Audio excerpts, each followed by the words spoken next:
So I'm back in Chicago, real happy to be at USA Gym. I heard about this gym back in the 90s when I was just starting out. Used to see photos in the magazines, you know, the top pros were always here. Not a lot of people get to come to gyms like this and you get to experience gyms that have this much history, and you know, it's gyms like this that created the champions that I always looked up to. I'm Big Ron Partlow, and this is Mutant on a Mission.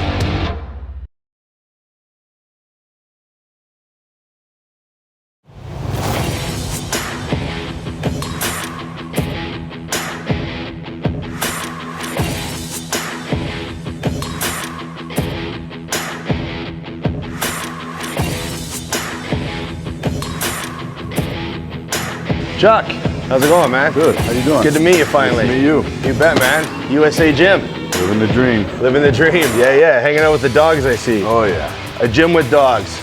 I love a gym with dogs. I wish every gym could have dogs. So how long you been here, man? We've been in this location like 16 years. Man, and you've been open for 30-something. 33, yeah. Man, I heard about USA Gym when I was, like back in the 90s, when I was a kid, you know? And then Dusty Hanshaw actually contacted me. He goes, you know, you gotta go to USA Gym and do an episode there. And I was like, shit, I heard about that gym when I was young, and I'm glad I'm here, man. Yeah, welcome. Well, show me around, man. All right. USA Gym, let's dig in. This is the chest area when you walk in, because everybody wants to see their chest, you know, work out. The spot that I think we're most special with is the leg equipment. Right. So this is all legs right here. It's all the middle stuff. You know, you got a leverage chain squat over there. How long you had this? Does this go way back? We just got it maybe a month one of the ago. newer pieces. Yeah. Oh, wow, okay. No, that's a cool piece, man. And a Nautilus extension and a Flex extension. This came about 30 years ago from a gym called Animal House up in Wisconsin. It's much harder than this one. So oh yeah. When I really want to torture somebody, we put them on that one. Well, one thing I love is center cam leg extensions, because you never get a bent arm on them. No, for sure. You know what I mean?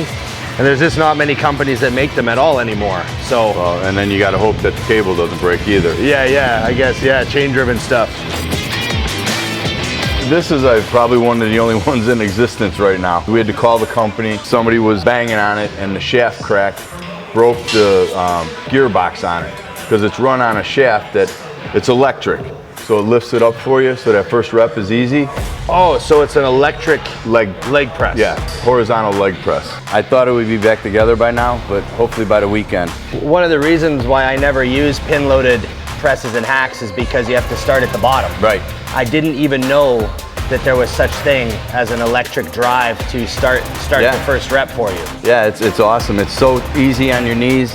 It's on roller bearings. I mean, it's just an awesome piece. I'm a bit of an equipment nut, you know, like an old car guy. Yeah. And when I go to a gym and there's a piece of equipment that I've never seen before, it's awesome. But I don't know if I've come across very many things that I didn't know existed. Because there's a difference between never having seen it and not knowing it existed. Right. So this is a cool piece, man. Yeah. I like how it's, you know, the body parts are grouped together and it's tight. And then there's some homemade equipment, it looks like. It looks like your benches for chest are homemade. We made those when we opened 33 years ago. The easy stuff we made. Yeah. You know, the other stuff we bought to open up, and then we just accumulated stuff as we closed other little gyms in the area. This is mostly arm stuff. So tell me about these dumbbells. You know, there's a story behind them. Somehow they came from somewhere in California. Anything else I'd be making up. Right. But I know there's some definite bodybuilding history back in the day. Right. Because they're Dan Laurie dumbbells. You know, I mean, they were made. These were made in the 70s. Yeah, exactly. Because we got them from a gym, and the old gym owner still trains here to this day. And if he was here, he'd know the whole story because they were his first. Right. And then we ended up with them because we eventually put them out of business. And You know, the only people we haven't put out of business around here are the big box gyms. The commercial boxes. boxes, The exports, the LAs, they're always going to be around. But we've found our niche here to be able to be fortunate enough to be here. The gyms like this that manage to survive the kind of corporate onslaught are the ones that embrace what they are. Yeah. Because whenever I see a gym try to compete with them, it always goes sideways. Yeah. You know what I mean? You can't. And yeah, I honestly have to keep it open because I know my OCD, I couldn't go there and train. Because if something's loaded, I go psycho here. Right. No, man, I know what you mean. It's the dumbbells all over the floor at the fitness clubs and stuff. I tell them all, you know, there's one dumbbell on the floor. Yeah. And that's that 1950 dumbbell over there. You've got like, what, 35 years of photos up here? Yeah. It's funny, you know, seeing the old 90s guys, like you told me that Matarazzo had been here to train, and Matarazzo is actually one of the first pros I ever met. And I remember just jokingly, I think I was only 18 years old, I said to him, I said, hey Mike, I'll buy that tank top off you, you know, it's like souvenir. Right. And he goes, you buy it off me? He goes, just have it. He threw me his tank top. It was pretty funny. That was Mike. You got some great stuff. Like, look at this pec deck. Like, I love it. I love how simple it is, you know? The new equipment, it's all wrapped in plastic and everything. Yeah. To me, it makes the gym look so full and sterile and stuff. I love seeing the mechanical, you know, the pulleys and everything moving. I mean, this is awesome. And this is a tricep dip? Tricep, same thing. See, I saw Body Master standing tricep dip one time, but I've never used one myself. This is a cool piece. Couldn't tell you who made this, but it's the weight's so far out in front of you. What would 2 plates on here be enough? 2 plates is plenty. 2 plates is plenty. Yeah. You see, like, you know, everyone wants to load up the lying T-bar. Yeah. Plus, this is really prone as well. Yeah. So you're not really standing. You don't get that lean exactly. back. And then, you know, being in a gym, you find ways to adjust it. You're a taller guy, so you can go from there. I can't, so I got to step up. Yeah, that's cool. This is the 2-way shoulder machine. Nautilus. What a crazy piece. And what condition you've got it in too. What would this be, 70s? Probably. I like how it's like you're getting into a ride at the fair.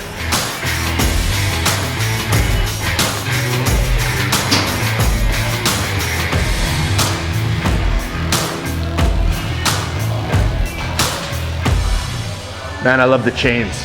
Yeah. Seat's a little high for me, but I'd lower the seat. And then this was the press, but I'd have to adjust the seat. I'd have to adjust the seat. And upstairs we go? Upstairs is cardio, calves, and abs. You got good calf equipment. I carry in the Cybex plate loaded, hammer seated. This was made, 33 years ago. Probably works awesome too. Great.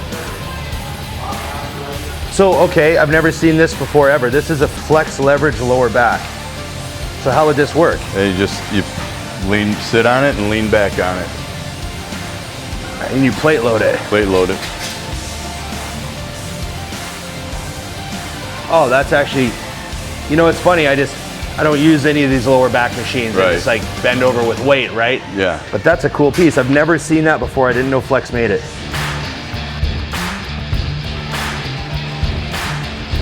You like having 2 different dumbbell areas? Yeah, it works well because it doesn't get overcrowded on either one of them. But these go up to 160s.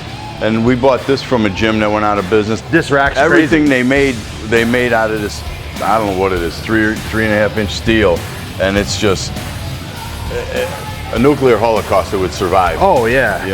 It reminds me of something that came from communist Russia, Does the job, holds the weights. Just made like blocky and just ridiculously sturdy. So what's the deal? We're gonna have a little workout? Yeah, I'm ready. Train some back.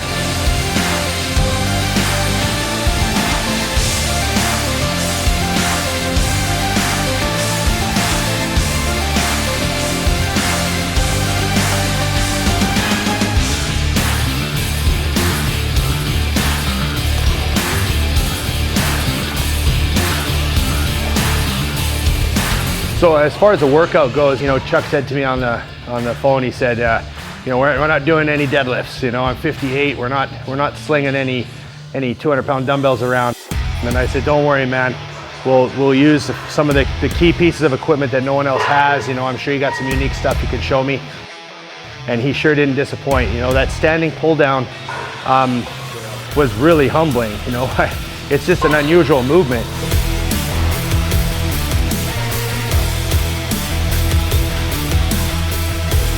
And you guys know that anytime you do a movement you've never done before, I mean, it wasn't just a standing pull down, it was a completely different feeling movement. And it took me several sets to really realize, you know, exactly how I wanted to position myself. So that was really cool.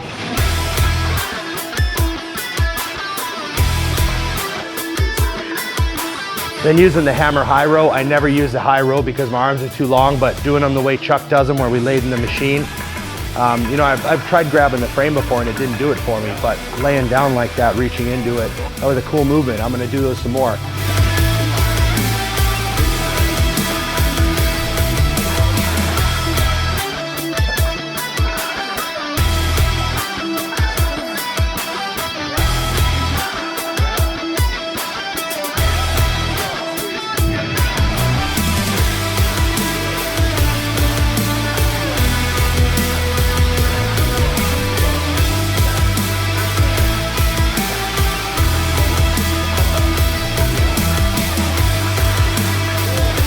I told Chuck, I said, I'm doing your workout, man. You know, I try to not bring my ego. I try to not bring my way of training.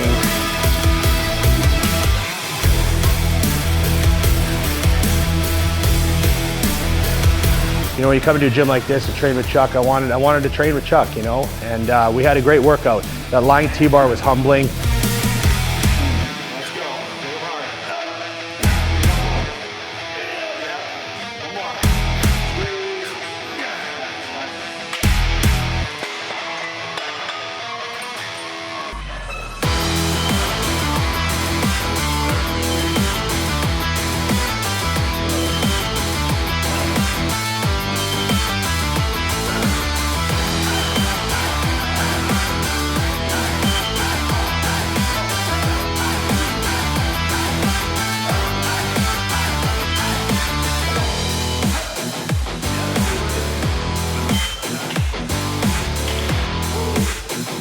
You know, behind the head pull downs, I mean,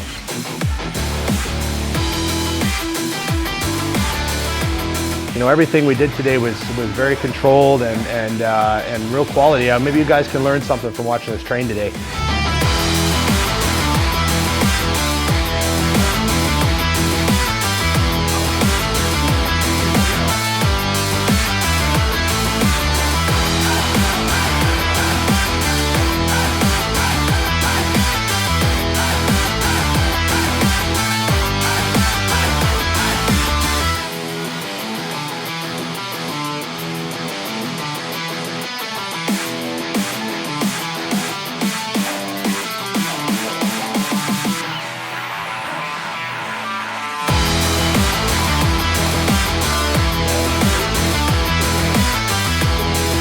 My back was super pumped and I guarantee it's gonna be sore. And we didn't do any heavy deadlifting. We didn't do any crazy heavy stuff.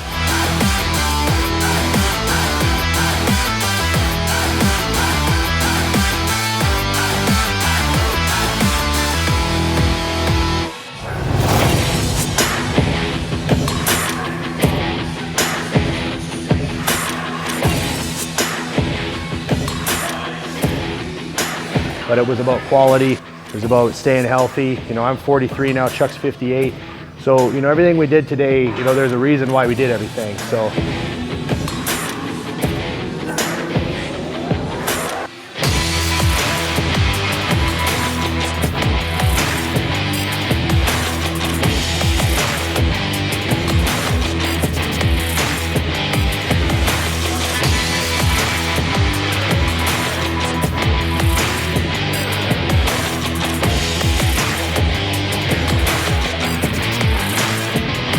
So Chuck, thanks for the back workout, man. Thank you. Thanks for having me do your gym. It was a pleasure. Hardest I've trained since 2012. Well, I love hearing that. I love hearing that. I just still just love to give her in the gym. You know, it's still my favorite part of the day. It's a part of the day where I don't think about my phone and my emails and, and all that bullshit. And it keeps you one step ahead of the crypt keeper, you know? One step ahead of death, knocking on your door, you know? But I appreciate it. I know you're a busy guy, full-time firefighter, Chicago's finest. Yeah. And I appreciate you opening your doors to Mutant on a Mission and having us down. Well, I hope it didn't disappoint. No, man, this is exactly what I was hoping for. I'm not looking for gyms that anyone can build. I'm looking for gyms that have been built by years of, or crazy years of people collectors being of here, equipment, and the years, So those are all the best gyms. So thanks very much, man. My pleasure, Ron. So if you're in Bridgeview, Illinois, it's like South Chicago, right? Yeah. So if you're in the area, come down to USA Gym, ask for Chuck, tell him Big Ron sent you, Mutant on a Mission sent you, and tell him you want to have a workout. You see? Yeah, just not with me. I can't do many more of these. Thanks, man. Appreciate it. Okay, I'm Big Ron. I'm out.